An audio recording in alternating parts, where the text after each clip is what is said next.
Um, I'm Professor Jason Jasperson. I teach art here. Many of you know that. And tonight we're talking about the work of Harold Enamorado, but we're not talking with him. He arrives back from the Honduras, I just found out tomorrow. So we're just missing him. But we're going to talk with people who know him well and who are also uh, very interesting biographies themselves. I want to make a few announcements before I forget and before we get too carried away. There's a poster back on the block wall at that end of the gallery regarding Art After Dark. That's Professor Emeritus Bill Bukowski's talks about art history from a Christian perspective happening at Mount Olive. The first of them happens in just under 1 hour. So you might not make it. But he's got a series of 4, and I would encourage you to look into that. You're the kind of people who might be interested. Also, back in that direction, we've got our pop-up library. Emily is there with books that are handpicked and curated, relevant to what we're looking at. For example, this children's book, A Log's Life. Yes, please. And American Craft. There's a lot of fascinating stuff over there. And she tells me she's already had a few people check out. So you can actually check out a book from that desk, take it with you, and it's valid. We also have some books at the small desk there where it says books for browsing. Those do not leave the room, please. So know the difference between what's checkable and what actually stays here for the duration of the month. Special thanks to Ben Lunston. You're going to see his handiwork here. He made a little biographical video because we knew Harold wouldn't be here. Housekeeping is always doing a great job for us setting up. IT services saved me about 3 times today, and I really appreciate that. Sophie Zavisha is always there helping out with tags and exhibition work, and Media Arts is here recording, so thank you very much to the whole team. Now let's watch this.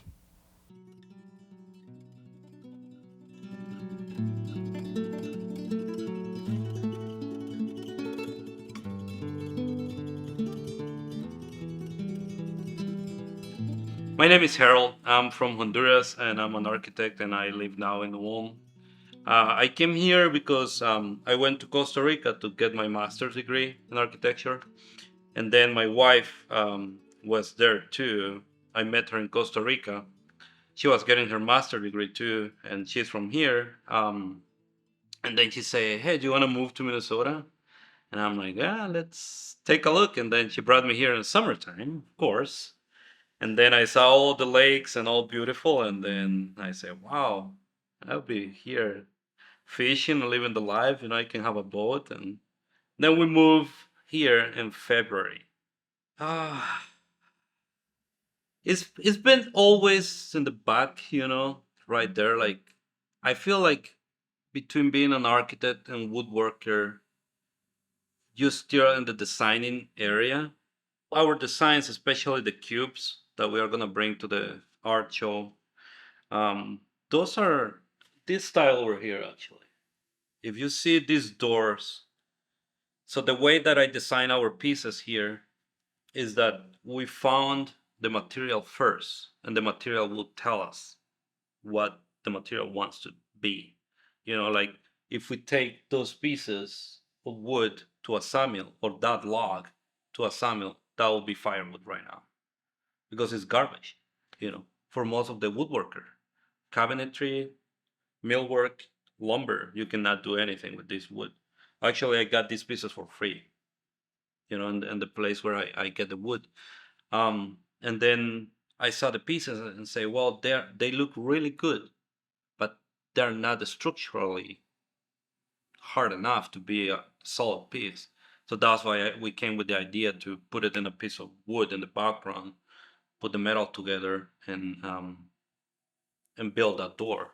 And now we are selling those doors, and they go to all over the place. We got a client in Singapore asking us for doors, Spain, England, all the United States, and that was garbage. It's just about looking something. That's what we do here. We look something, a piece of wood, and we say, okay, that wood is a coffee table or is a door or whatever. Yeah, and we try to be away from trends. Yeah, I think it's for us internally. It's just about getting the techniques a little bit more dialed. Reducing the mistakes, because that's part of that what keep you alive. Because at the end of the day, art needs to be working together with money. If not, that needs to be for us is an art, but it's a business too that we need to pay bills and everything. So it's just reducing the mistakes. Um, so it's just perfectioning the techniques. I will say internally that's our vision.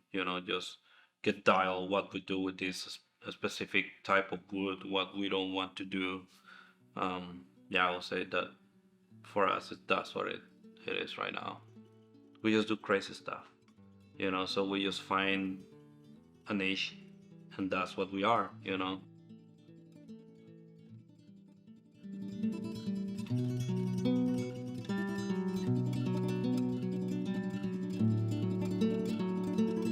Guys, you right now are in a great position. You have all the time. You don't have kids probably. Be creative. I know you are. And don't, just try. Try. That's the clue, you guys. Um, and we are in a great country that there is a lot of opportunity. Use internet a lot. I know you guys use it anyways, but use it in the right way. Just exposure, get exposure to your projects, and you will get there. It's gonna take time, but yeah, you guys have better tools than I had when I was a kid. So build something, show it to everybody, post it on Facebook, post it on whatever. And it's gonna be crazy people that is gonna be hard on you, but it's part of life. You have no excuse. Just try.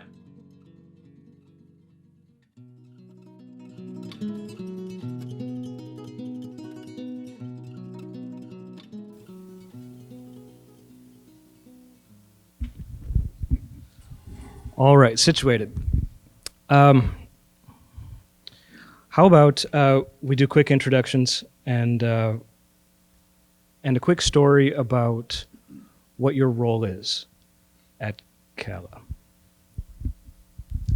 I'm Joe Domeyer, and I guess my job title is craftsman. I do a little bit of a lot of different things, or several different things, depending on the day.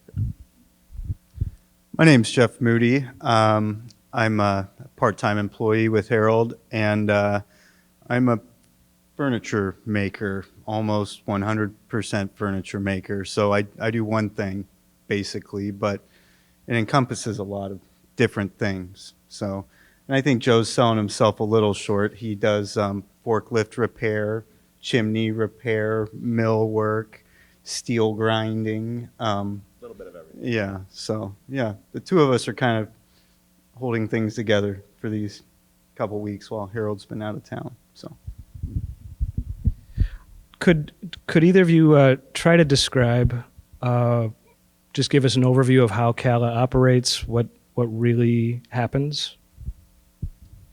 maybe we could go like chronologically. You could talk about how the trees show up in that part of it. Actually, this is kind of how I came to meet Harold.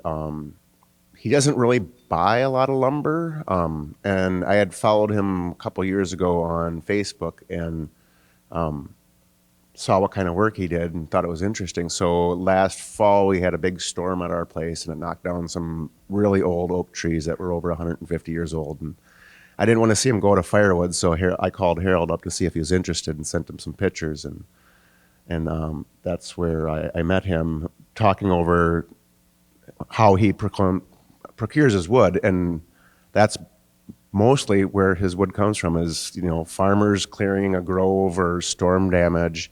None of the wood that he uses is cut down for lumber. It's a byproduct, basically. And so that's where all of this starts, is finding those just particular pieces of wood. And he can see them just by literally, he was looking at my log out in the pasture, and he passed on like probably 5 or 6 logs, and then all of a sudden he saw this big one and with the burls, and you could see him through the bark, and his eyes just got really big.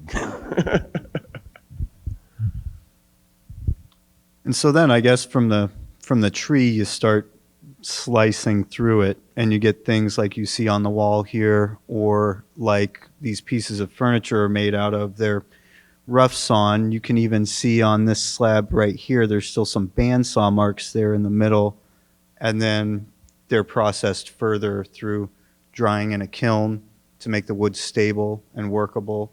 And then after that, typically in a traditional woodworking setting, they're milled into boards. But for us, we like the wild, live edges, the crazy, gnarly parts of the wood. And we take these and do things like wrap these, what's a plywood cube with these really wild figured walnut. And as he said in the video, he's kind of inspired as a designer by these naturally occurring, what some people would consider flaws in the lumber industry are kind of what we seek and what we feature in our furniture. So, Yeah, I think that's an interesting thing that we ought to be talking about tonight, the attitude towards the material. I think that's something that we could dig into a little bit more. You said where people see flaws, that's what you seek, that big burl in that oak tree. I wonder if we should try to set that apart, because Jeff, when you make work, you're not looking for that, right? In furniture that you build. So could you maybe define live edge for us and say a little bit more about the difference in approach? so my background as a traditional furniture maker, just kind of what you think of as designer furniture, luxury furniture, a lot of veneered pieces, inlay, big fancy armoires, things like that. And you want stable, clear, even grained lumber, stuff that you buy from the lumber supplier. What a live edge is and what it can do, the edge of that piece right there is the edge of the tree. Where you see that lighter colored wood, that's the sapwood on the outside of the tree. If I was to make a bed frame, for example, that wouldn't lend itself very well to a straight bed frame. However, what it does lend itself to is something like a planar desk, which would typically be just a rectangle. But with this live edge, you get this character, this interest, and this connection to what the tree is.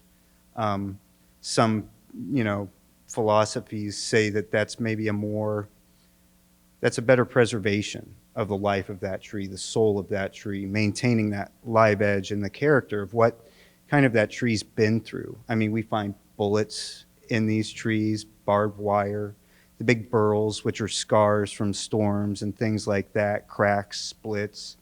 And as the tree grows, the table that I was working on just this week is from that oak log that's from your grandfather's farm. And Joe can go and count these lines, and these are lines of history in that tree.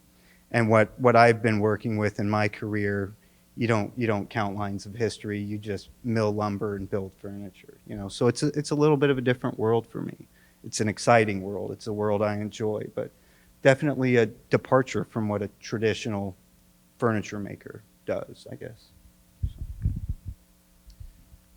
Joe, you mentioned that you saw Harold's work, Cala, on Facebook.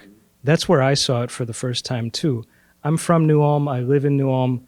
And somehow this mysterious thing is happening somewhere in New Ulm. And I was not aware. Could you talk about the role of the internet for this business? Like a lot of other people, this business would not work selling just to southern Minnesota or even to Minnesota. There's just not enough of a population center and demand. There's people that really like it, but not enough to make a business. And so through various different markets that he's found online, just being able to connect directly with customers literally all over the world. Last winter, we shipped a barn beam table out to England. And I don't even want to know what the freight was on that, but we just made sure we packed it double thick and crossed our fingers, and it got there. So, yeah, and selling pieces like that all over it would take decades to build a business with reach like that, and just stumbling across it right in my backyard, because I live in rural Nicollet County, kind of between Mankato and New Ulm, and since I moved out to my grandfather's farm out there, my background was in building guitars, and I went to school in Red Wing for guitar repair.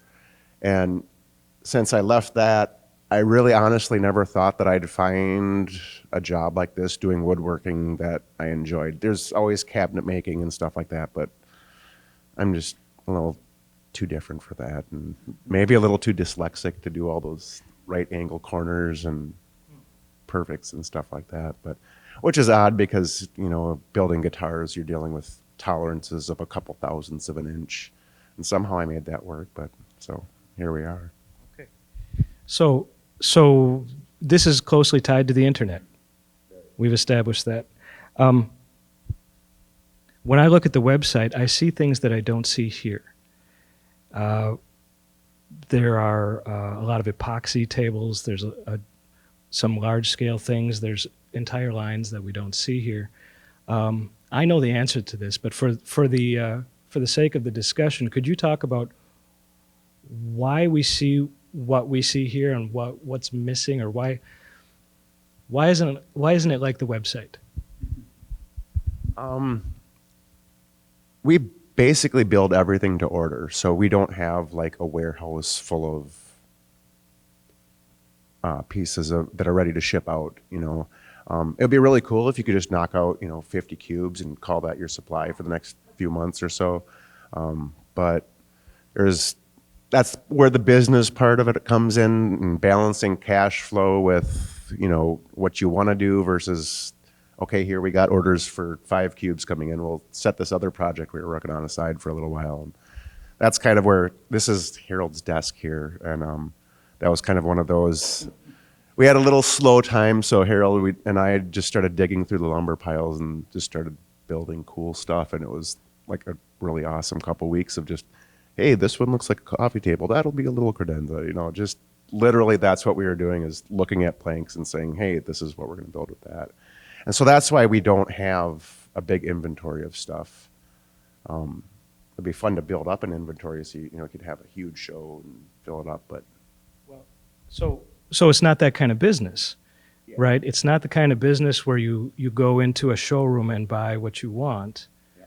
It's the kind of business where you order something, and the image that you see online is not necessarily what you're getting. That's what the last person got. It's like the general design of the piece, but the particulars of like what wood exactly, like the cubes will all have black walnut, but none of those cubes are identical, like not even remotely. And same with like the slab tables. He'll advertise like a maple slab table or a walnut slab table, but because of what we're working with, none of them you can't make them exactly the same. It's just, that's not what we're trying to do. Right. That's kind of the appeal. Yeah. You're getting a one-of-a-kind thing, and there's a surprise involved. You don't really know what you're getting when you place an order. It's going to be awesome. It's going to be something like this, but it'll be like nothing else. Can you tell us how long both of you have been with the company, and how much time you put in? I started working for Harold. It was a year in November, and I worked part-time until this July when he offered me a full-time position. And previous to that, I had been managing an apple orchard and shearing sheep, and so then I transitioned from the apple orchard as my other part-time job to the wood shop, and things really clicked there, and Harold offered me full-time, and well, it's nice working in a heated shop rather than a cold barn in this time of year. I've been working for Harold for an embarrassingly short period of time, I think, to be at this panel here. I think only a couple months, actually, on a part-time basis. But I've been a custom furniture maker for, it'll be 17 years this year. So as he's been out of town, I've kind of taken on more responsibility and been there quite a bit more. And I guess kind of my role there has been to kind of come in as a furniture maker with more expertise and more experience to develop new designs. And in the video, he talked about making mistakes and balancing the artistic aspect with the craftsmanship aspect. So that's kind of what I offer, is my experience streamlining processes, eliminating mistakes, fixing crazy, complicated power tools. Yeah, I picked up more hours lately, but yeah, I'm basically just a part-time employee up there for Harold as I build my own business. So. Okay, so there's a picture emerging of Harold who has this drive. He just wants to do something, right? He builds this out and builds the business out of nothing. He builds the furniture out of nothing, and you sort of accidentally crossed paths, and now there's to me it's almost like the lumber, the fact that you're involved. It's like chance. Is it chance that is putting this all together? I don't really know where I'm going with my question. I'm talking. I understand what you're saying. My family and I just moved here from Denver in the spring, and my story's somewhat similar to Harold's in that way. My wife grew up here, and we lived really close to her family farm, and it's a little bit serendipitous is the way I look at it. It's coincidental, and it's crazy. Like you said, who would have thought that I would move away from all these, opportunities as a custom builder and designer, and then end up just with a short 20-minute commute. I'm still making custom furniture in not quite the middle of nowhere, but, compared to the metropolis of Denver, I drive from my little farm through farmland up to New Ulm and work at an old water plant making furniture with a sheep shearer. I don't know. We make a great team, though. We complement each other well, and I feel really grateful just to have. I don't know if I stumbled into it. It was grinding really hard on the internet. Yeah, but it's really interesting. Like you said, out of the this kind of odd group of the three of us, we produce these things out of these odd piles of lumber. It's kind of a weird dichotomy that way. Thanks. I thought I was onto something. Thank you. You're very kind. So, all right, you managed an apple orchard. You sheared sheep. You have built guitars.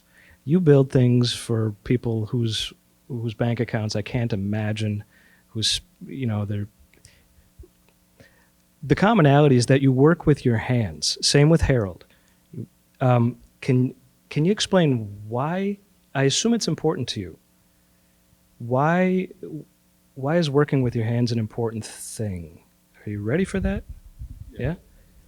Take the first shot. Yeah, I've got a very busy mind. And in order to have a quiet, peaceful mind, I need to be doing something with my hands.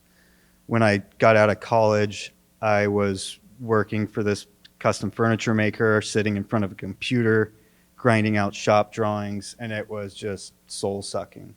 And as soon as I could, I weaseled my way into the shop and found my peace. It just, I don't know if any of you spent a lot of time in high school in the art studio and shop class. That was where I lived, basically.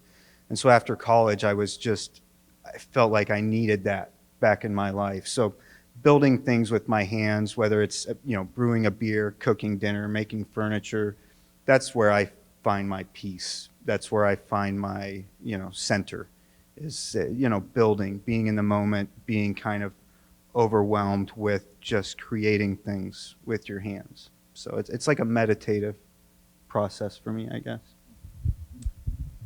It is, yeah, it is that kind of finding that like zone where you're just kind of like, it's you and the tools and the lumber. And I don't know why it is. It's just, that's the way I work too. It's just always have to be doing, I mean, the scars and scrapes and, on my hands go back, decades to when I was little. I was always doing something or hanging out with my dad in his shop and stuff like that.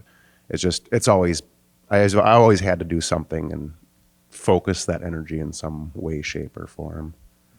And exactly what it is, woodworking just happens to be one of them that I really, really enjoy. Harold included, I think you all live very interesting lives. Maybe you don't feel like that from the inside, but these are fascinating stories to me. Any thoughts on automation? This is a big jump because we just talked about working with your hands, and right now on campus there's all sorts of talk about AI and how AI writes papers or AI can grade papers, or and then there's AI image generation, AI graphic design, video production, and then for a long time you've been thinking maybe about CNC machines and 3D printing. Any stance or opinion on automation? I think it falls under like the concept of appropriate application of technology. The guitar factory that I worked in, they did probably about, it was Dana Bourgeois Guitars in Lewiston, Maine, and did about 30 to 40 guitars a month with probably about 40 employees.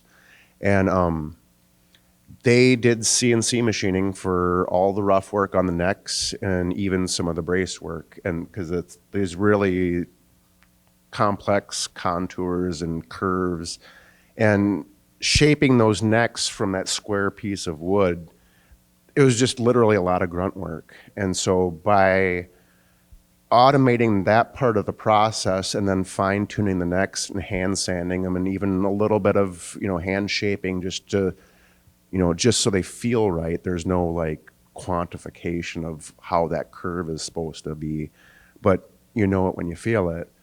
And blending that efficiency of the technology with the craftsmanship allowed him to build guitars that, granted, his cheap guitars were still $10,000, but it's part of the business side of it that, in order to pay for the overhead and these 40 full-time employees, you had to ship the guitars out. And if you're not doing it as efficiently as possible while maintaining, that guy's guitars were immaculate. Top notch. And he's still, he got his start designing guitars for Martin Guitars Custom Shop. And they've been around for centuries. And so he was very traditionalist, but also blended in that technology. And I don't think it's a question of technology, yes or no. It's how do we use it? Yeah, I agree with those points, and to go back to the blending the art with the business side. Inevitably, you've got to have a streamlined process for. Really, we are manufacturing furniture, whether we like it or not. That's what our job is. The trick with the technology is to not lose that artistic part of it. When you start feeding your concepts from a sketchbook into design software and then CNC programming, you got to make sure that you maintain that original inspiration and carry it all the way through. Sometimes I think people skip those initial steps where you're translating the muse or, feeding that inspiration into what's a cognitive object. I think that technology is a very important and crucial tool for running a business, but you have to be careful that you don't let your art get diluted by efficiency and technology. And like you and I were talking about 3D printing last night, and it's an incredible tool. I love 3D printing, but we've got to be careful that our sculptures aren't 3D printed sculptures, Is that a sculpture taking this scan of a classical sculpture and printing it on a machine? How much sculpture have you done, at that point? So, yeah, technology's important, but let's try to keep our art flowing through those technological advances, is what I say. So. Timely. Thank you. I didn't mention this earlier, but I hope that you know that we'll come around to questions from the audience. Save up. What do you miss about school? Thinking back, you both have interesting training, pretty focused training, and you're talking to people who are in school and looking ahead to an unknown future. But you have this benefit of being in that unknown future. What do you miss, if anything? You ready? School is a time to be utterly creative.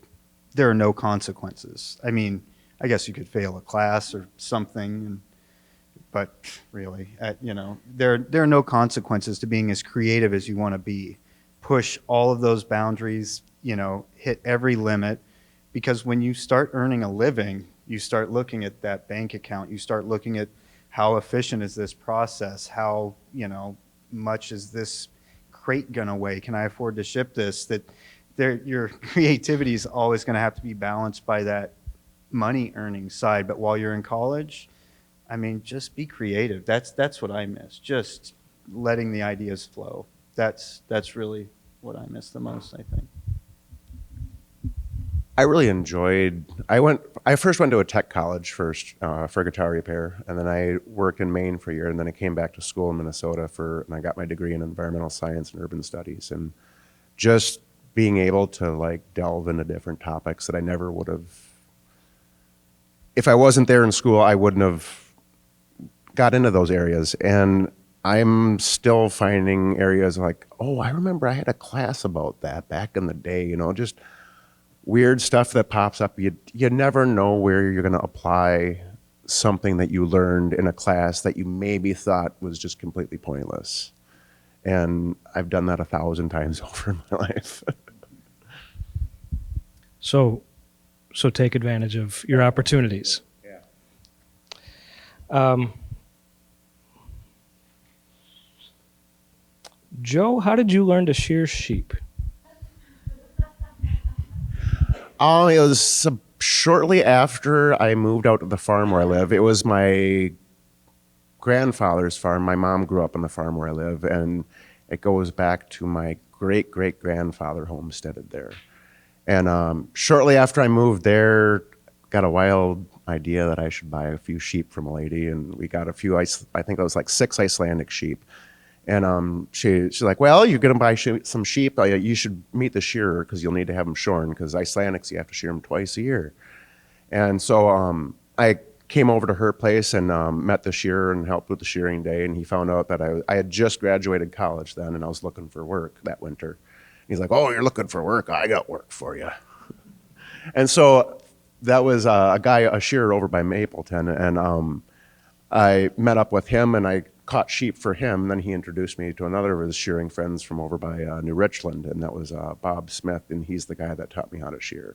So that winter, I caught sheep for these two guys, basically literally catching the sheep in the pen and sitting it down on a piece of plywood for the shearer. And I watched how they did it, and then Bob took me along on a few jobs and showed me how, and then I did that. I just did my own sheep for about 15 years, and then I got laid off and wasn't having the luck finding anything that I thought was an interesting job. And so I had just bought a new shearing machine by coincidence right before I got laid off because my old one had broke.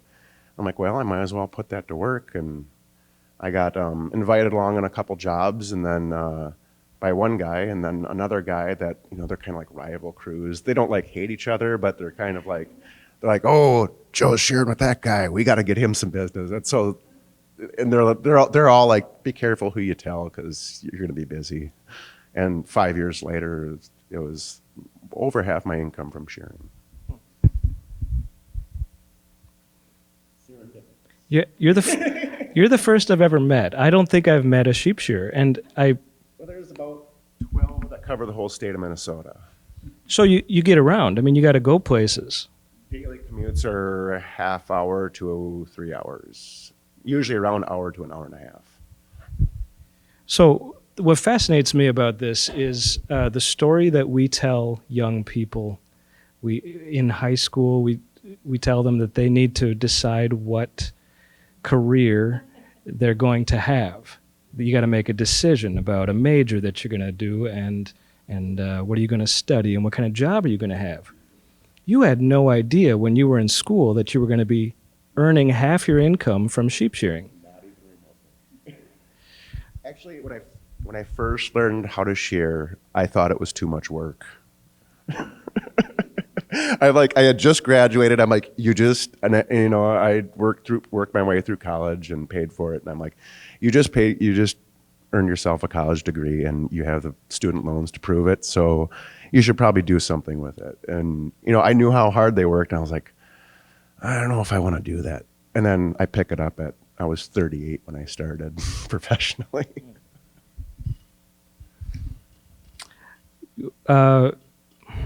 Jeff, do you have anything to say about that winding road? Because you talk about Denver, but here you are. Well, my education trajectory was very traditional. I knew I wanted to be an artist, and I kind of had to justify, some kind of vocation to my parents, and I found industrial design as a degree, and it was almost an engineer, but still kind of an artist. And I was able to talk my parents into moving from Kansas to Denver when I think I had just turned 18. Never been to Denver. They dropped me off. I go to art school. I get my degree, and I go immediately into making super high-end custom furniture. And that was kind of just a plain and simple march down a straight path. But then, get married, have kids. The city turned into a really grimy, terrible place to be raising kids. And my wife grew up out here. And like I said before, there was this thought, like, maybe we sell the house and buy a farm in Minnesota. So the path took a turn, and here we are. I think 10 months we've been up here in Minnesota. And it is weird to be making custom furniture still. I thought for sure I would have to build my own business to do that. But, that it's weird how these paths diverge and reconnect. I did spend some time doing kitchen cabinets and things like that right when I got here. But, after finding Harold, there's, this is kind of the light at the end of the tunnel for me. I feel like I've come back to be on that path that I've always wanted to be on as a custom builder. So I think definitely, in high school, I had some desire to be a furniture maker, but is that even a thing when you're in high school? It's like architect, lawyer, teacher, doctor, nurse, like these are the jobs you can have. Can I even be a custom furniture maker? And the answer is you can, if you work at it, and it's work. But it's crazy the way kids are kind of forced into this thinking of, this is my path that I shall follow, and then I'll end up here and I will be happy and pay my bills. But sometimes you end up shearing sheep, sometimes you end up making furniture. It's just, there's a lot of different things you can do for a living. So don't be afraid to take a chance, and do something different, something adventurous. You might have way more fun than you thought. He said, don't be afraid to take a chance. I don't know that we hear that enough. Don't be afraid to take a chance. In my parents' generation, there was this idea that you got to go find yourself. And, people go backpack in Europe, and who knows where you're going to be taking a chance. And that just feels foreign nowadays. It feels like that doesn't quite register. I've got a kind of a transition question here. Do you think there's non-woodworking skills that you gain from woodworking? Getting in the deep end here. Yeah. Patience and persistence, and the wood we're working with is very difficult. I mean, like what the millwork lumber that he was talking about, it's all nice straight grain and it's relatively predictable. Wood always does weird things, whether you want it to, with humidity fluctuations. But we're dealing with the weirdest of the weird, these burls and these crotches, and the way those fibers mesh together and do all kinds of weird things. That you have to take each piece individually and just kind of look at it and figure out what's going on, and okay, what are you doing, and how am I going to deal with this particular piece? And like we might build 20 of those cubes, and each one you have to kind of assess the situation. So it's that kind of like being able to step back and figure out kind of what's going on before you really dive in, and then having the patience to get that crack just right, and make it look like it should. And a lot of times the wood kind of tells you what it should look like, because you can force yourself on it, but it won't turn out the same. What he said. Patience, persistence. Yeah. Okay. And there's something about this that you can't fake it, right? Like, it is what it is. It records the actions that you make, and it just is in the state that you transform it into. I think that's interesting. Do you like work? Is work a good thing? It can be. It can be an awesome thing. I've been really lucky to have a lot of different jobs that I really enjoyed doing. Not a lot of people can say that. I have a lot of friends from college that have great retirement accounts and pensions and state funded all this and that. He hates his job. He loathes going to work every single day, and honestly, pretty much every job I've had, I've really enjoyed. There's been certain days that aren't as good as others, but believe it or not, shearing sheep is a lot of fun when you get to know it. Once you figure out what you're doing, the first 10,000 head are pretty rough, but after that, it's pretty smooth. Yeah, I think work is important, and it's so nice at the end of the day to look back on that work and say, boom, coffee table. That's what my work did today. When you're running around fixing problems, doing paperwork, emailing clients, there's not a lot to show for that. But when you can be in the shop working, there's always something to show at the end of the day, even if you've spent all day finishing a table, only to have the wind blow through the vent in the spray booth and cover it in dust and then refinish the whole thing. You still got something to show for your hard work at the end of the day, and I think that's really valuable. We're getting around to questions. Jeff, any networking stories? Because networking seems to be something that we should value. In the woodworking space, it's crucial, and I would imagine for shearing sheep too. It's such a small world that it's important to who you know. Especially for me moving here, basically starting from square one, my network, coming here, meeting you and being in this space, all of these contacts are paths and could be opportunities for clients, business, material suppliers, jobs, different things. So I think your network is crucial, and to build that you got to go out and do stuff to build that network. You got to meet people, you got to talk in front of strangers. Who have you met? I've met. Let's go pre-Harold. Well, pre-Harold, I'm out in the boonies. So the first person I met was my neighbor across the road, and go figure, he's an old farmer, does a bit of woodworking. I want to go to Denver. Oh, you want to go to Denver? Yeah. Oh boy, that network is that's a deep network. Goes all the way out to L.A., San Francisco, Manhattan, Chicago. I'm from a traditional showroom model where my network is spread through the pieces that I have sitting on floors in showrooms. For example, I went and visited Minneapolis soon after we moved here, and there are pieces in the Holly Hunt showroom. Oh, I built that, I built that, I built that. So that was our network at the last company I worked for. We're represented not online like people are now, but this archaic showroom model. And you're paying salespeople, you're paying for showroom floor space. So you're kind of paying for your network. Now I'm hustling for my network. I'm shaking hands.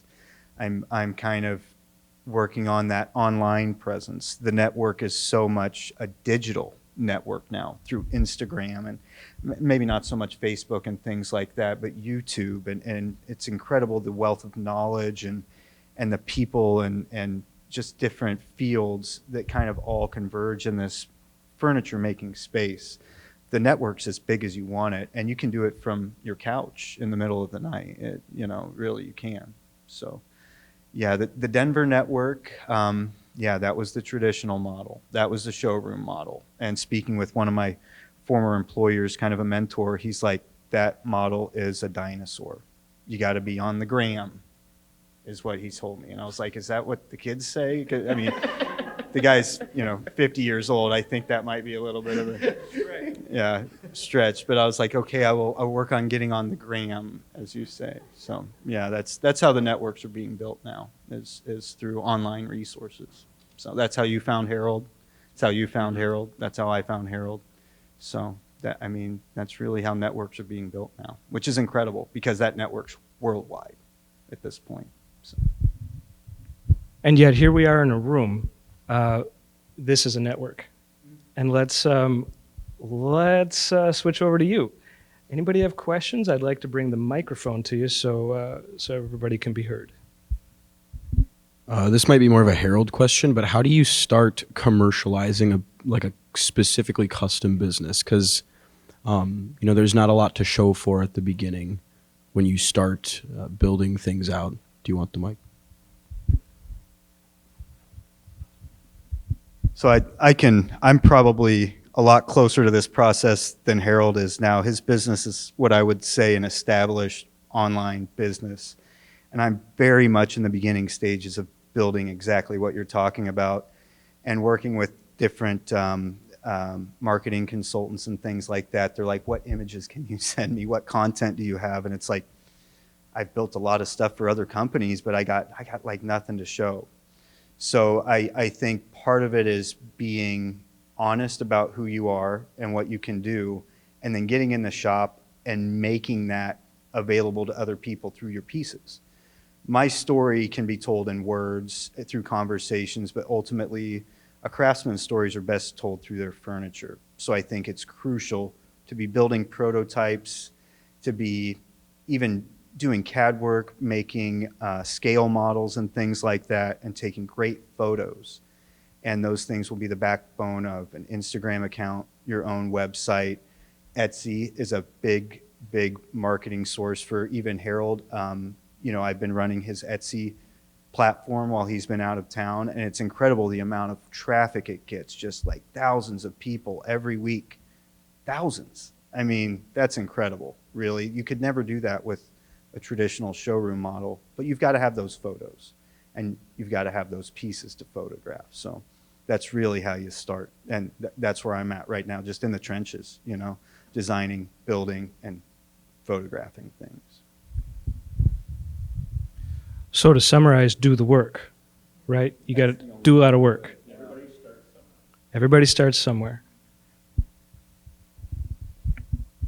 I know you touched on this a little earlier, but I kind of wanted to go a little deeper into what it's like working in such a reactive situation, like as opposed to something where you get very straight boards, very, specific stuff.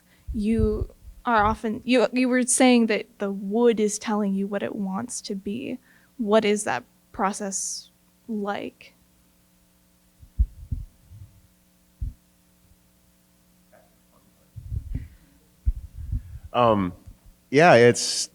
It's really just kind of like keeping all of the pieces that you've worked on in the back of your mind so you have an idea of what the corner of this particular bench needs to be done to look.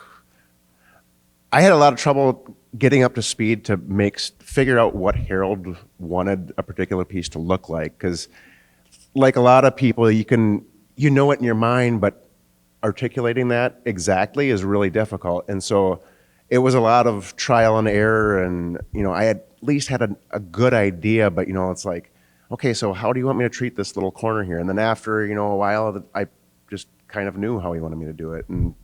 And everybody would, you'd approach that tabletop completely different than I would, and maybe not completely different, but a lot of the details of how you just, it's a constant interaction between, what the sapwood's doing and what your sander's doing and, the tools you have on hand. It's totally in flux constantly, and that's the fun part of it. Before you all arrived, I was sitting on the bench with these two guys, and they were looking at the planks on the wall and pointed at that one and said, "Yeah, we built a lot of blah blah blah from that tree." So this is about the relationship with the material. You said you got to know like all the lumber. You know what's in the shop.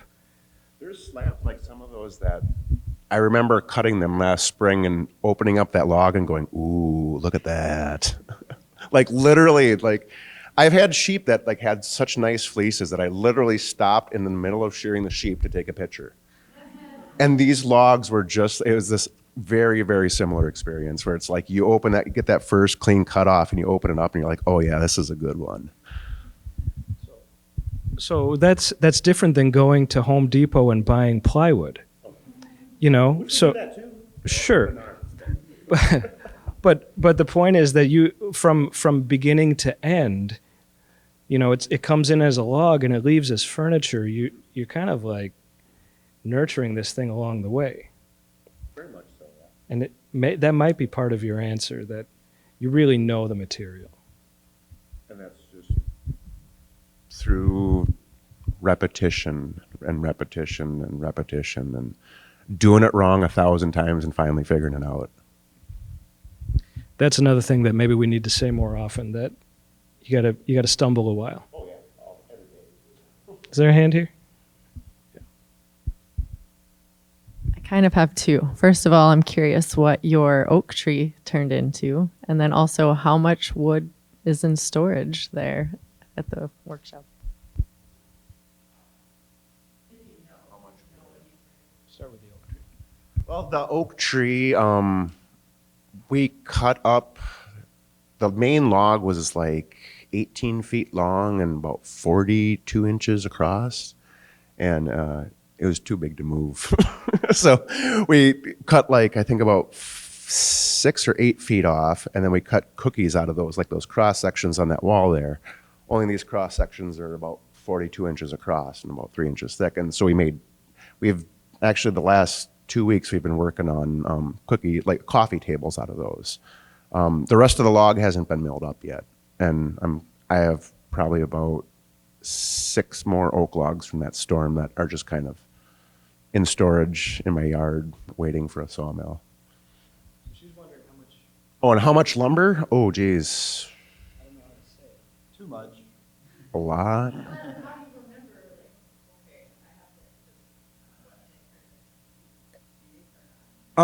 Well, we milled up a lot of ash this fall. I bet you I probably spent 2 to 3 weeks solid just sawing lumber this summer and fall. I think Harold said this was pretty much the most lumber he's ever milled up in 1 year, mostly because it was just him before. And so having, even one extra part-time person in a small shop makes a huge difference. And so we were able to get a lot of really nice lumber put up. He's got thousands of board feet, tens of thousands of board feet. And you sell it. Wait, it's for sale. Yep. He does sell like raw slabs occasionally. That's not like the majority of his work. Kind of the rationale being that, yeah, I can sell this slab for like $300, or I can turn it into a table and sell it for $2,000. It's that kind of deal. And he has had a few times where he sold like his last walnut slab and then immediately later gets an order for one.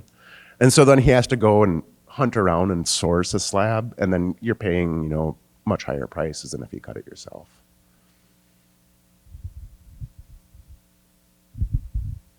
Last call. Any questions? Yes. That's actually a really great segue, because I was wondering how you determine your pricing for the pieces.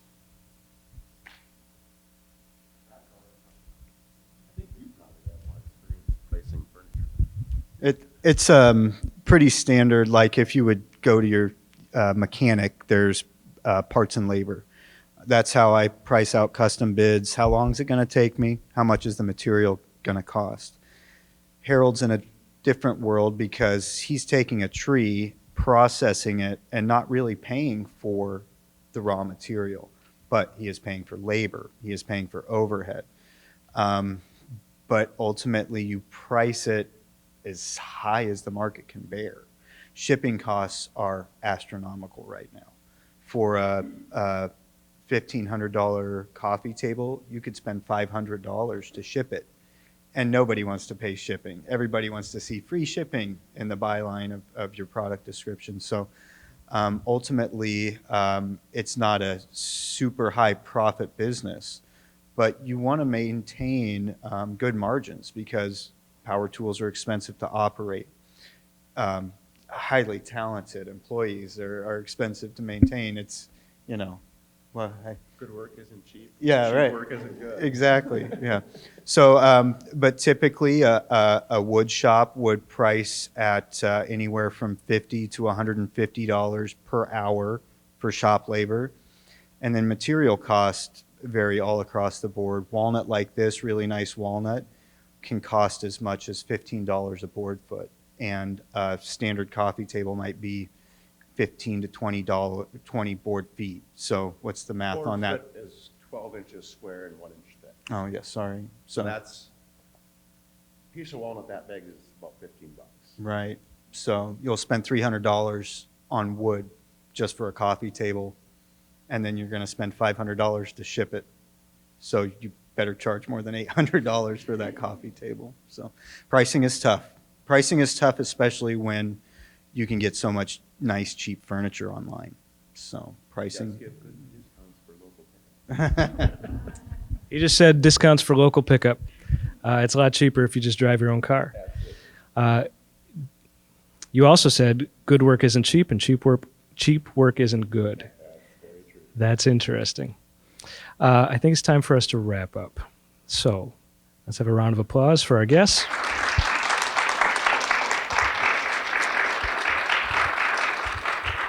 And we'll clear the chairs and enjoy some refreshments. Remember, your pop-up library is waiting for you.